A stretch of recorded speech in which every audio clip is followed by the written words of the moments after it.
Agriculture officers, మండల special officers, AEOs, నేను intelligence కూడా చెప్తాను, డిపార్ట్మెంట్ కూడా రిపోర్ట్ తెప్పించుకుంటా.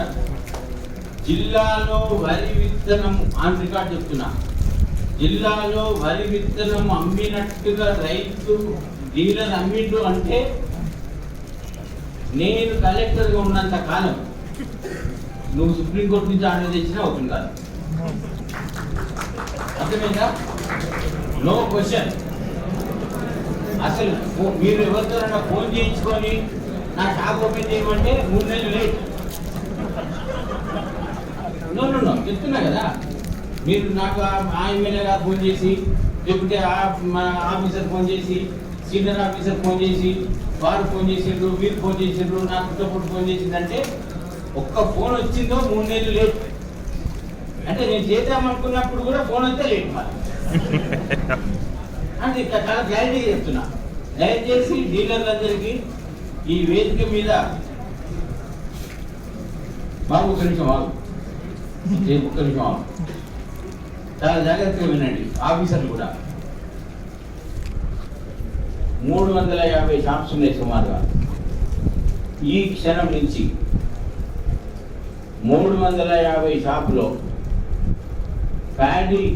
కిలో ప్యాడీ సేల్ అయిందంటే ఆ షాప్ క్లోజ్ చేసి, ఆ షాప్ గురించి హైకోర్టు ఆదేశాలు కానీ, ప్రజాప్రతినిధుల రిక్వెస్ట్లు కానీ, సీనియర్ ఆఫీసర్ల రిక్వెస్ట్లు కానీ ఎంపీ కూడా ఆనర్ చేయబడవు. నేను కలెక్టర్ ఉన్నంత కాలం ఆ షాప్ క్లోజ్.